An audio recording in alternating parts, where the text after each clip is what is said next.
Your righteousness, O God, reaches to the highest heavens. You have done such wonderful things. Who can compare with you, O God? You have allowed me to...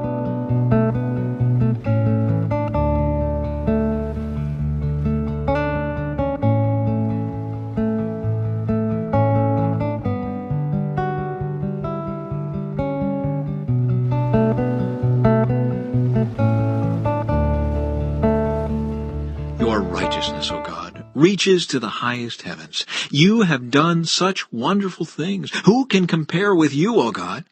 You have allowed me to suffer much hardship, but you will restore me to life again and lift me up from the depths of the earth. You will restore me to even greater honor and comfort me once again. Then I will praise you with music on the harp, because you are faithful to your promises, O my God. I will sing praises to you with a lyre, O Holy One of Israel. I will shout for joy and sing your praises, for you have ransomed me. I will tell about your righteous deeds all day long, for everyone who tried to hurt me has been shamed and humiliated.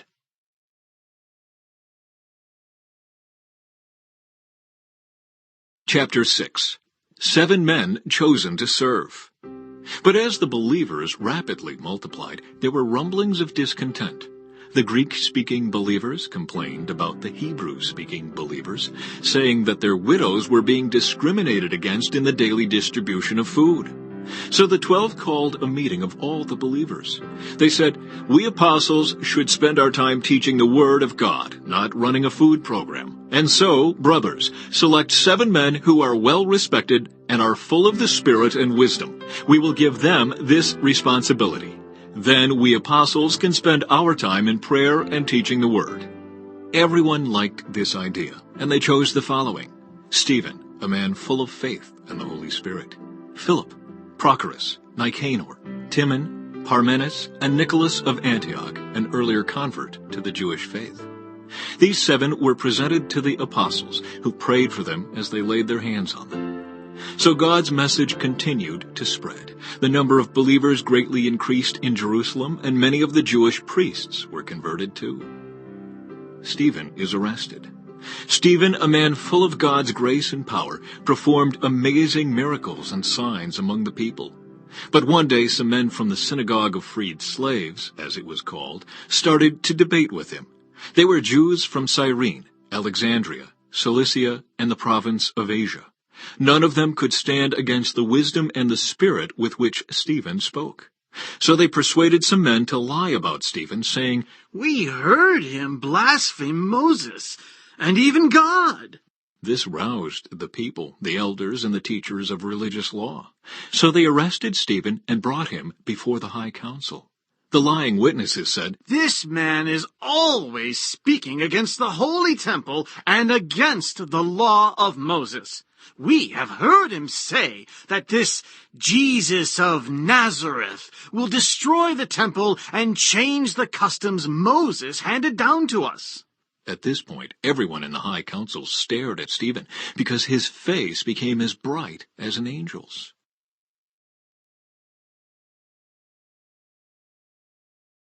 Then the high priest asked Stephen, "Are these accusations true?"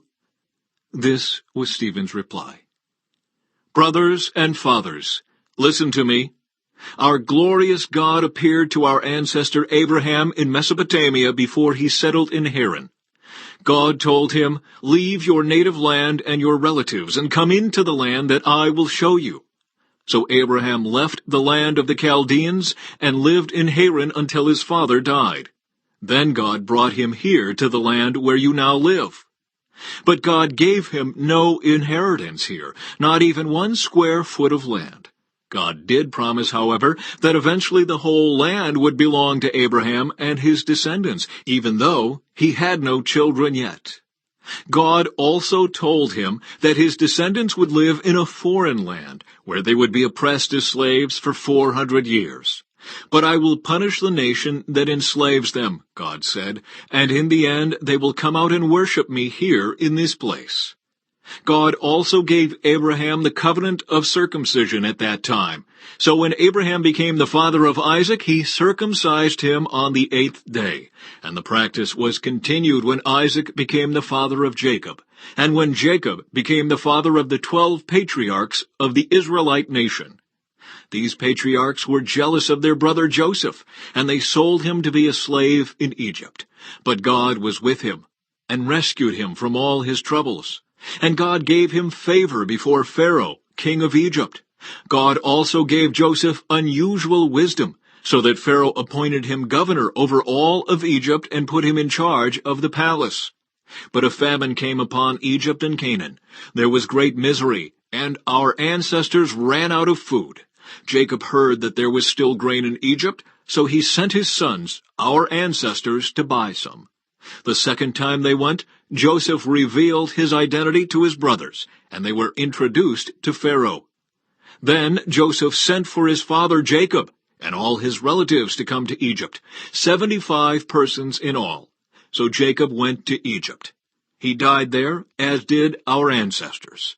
Their bodies were taken to Shechem and buried in the tomb Abraham had bought for a certain price from Hamor's sons in Shechem. As the time drew near when God would fulfill his promise to Abraham, the number of our people in Egypt greatly increased. But then a new king came to the throne of Egypt who knew nothing about Joseph.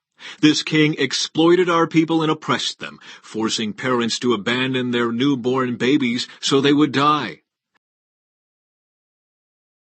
A messenger soon arrived in Jerusalem to tell David, "All Israel has joined Absalom in a conspiracy against you. Then we must flee at once, or it will be too late." David urged his men, "Hurry! If we get out of the city before Absalom arrives, both we and the city of Jerusalem will be spared from disaster." "We are with you," his advisers replied. "Do what you think is best." So the king and all his household set out at once. He left no one behind except 10 of his concubines to look after the palace. The king and all his people set out on foot, pausing at the last house to let all the king's men move past to lead the way. There were 600 men from Gath who had come with David, along with the king's bodyguard. Then the king turned and said to Ittai, a leader of the men from Gath, "Why are you coming with us? Go on back to King Absalom, for you are a guest in Israel, a foreigner in exile. You arrived only recently, and should I force you today to wander with us? I don't even know where we will go. Go on back and take your kinsman with you, and may the Lord show you his unfailing love and faithfulness." But Ittai said to the king, "I vow by the Lord and by your own life that I will go wherever my lord the king goes, no matter what happens, whether it means life or death." David replied, "All right, come with us." So Ittai and all his men and their families went along.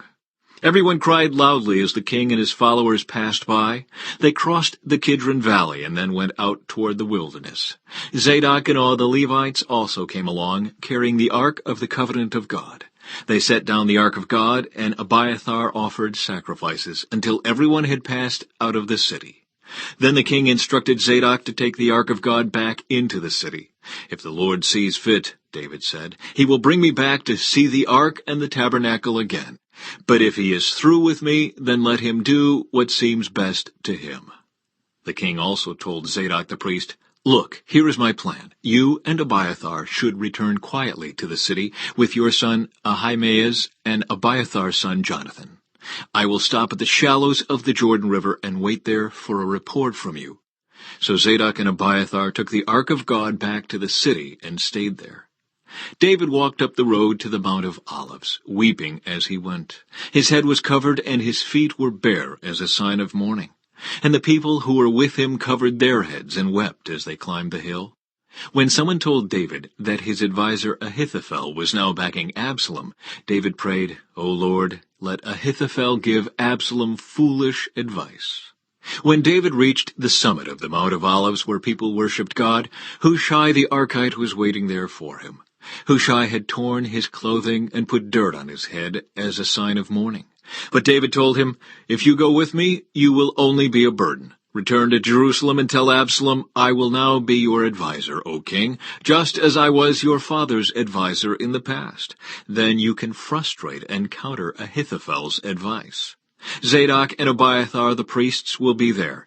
Tell them about the plans being made in the king's palace, and they will send their sons Ahimaaz and Jonathan to tell me what is going on." So David's friend Hushai returned to Jerusalem, getting there just as Absalom arrived.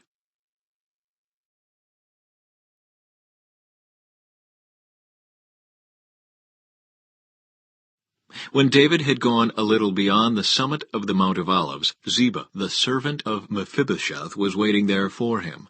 He had 2 donkeys loaded with 200 loaves of bread, 100 clusters of raisins, 100 bunches of summer fruit, and a wineskin full of wine. "What are these for?" the king asked Ziba.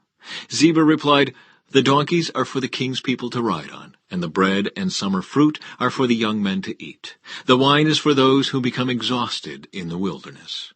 "And where is Mephibosheth, Saul's grandson?" the king asked him. "He stayed in Jerusalem," Ziba replied. "He said, 'Today I will get back the kingdom of my grandfather Saul.'" "In that case," the king told Ziba, "I give you everything Mephibosheth owns." "I bow before you," Ziba replied. "May I always be pleasing to you, my lord the king." Shimei curses David. As King David came to Bahurim, a man came out of the village cursing them. It was Shimei, son of Gera, from the same clan as Saul's family. He threw stones at the king and the king's officers and all the mighty warriors who surrounded him. "Get out of here, you murderer, you scoundrel!" he shouted at David. "The Lord is paying you back for all the blood shed in Saul's clan. You stole his throne, and now the Lord has given it to your son Absalom. At last you will taste some of your own medicine, for you are a murderer." "Why should this dead dog curse my lord the king?" Abishai, son of Zeruiah, demanded. "Let me go over and cut off his head." "No," the king said. "Who asked your opinion, you sons of Zeruiah? If the Lord has told him to curse me, who are you to stop him?" Then David said to Abishai and to all his servants, "My own son is trying to kill me. Doesn't this relative of Saul have even more reason to do so? Leave him alone and let him curse, for the Lord has told him to do it. And perhaps the Lord will see that I am being wronged and will bless me because of these curses today." So David and his men continued down the road, and Shimei kept pace with them on a nearby hillside, cursing as he went, and throwing stones at David and tossing dust into the air. The king and all who were with him grew weary along the way, so they rested when they reached the Jordan River.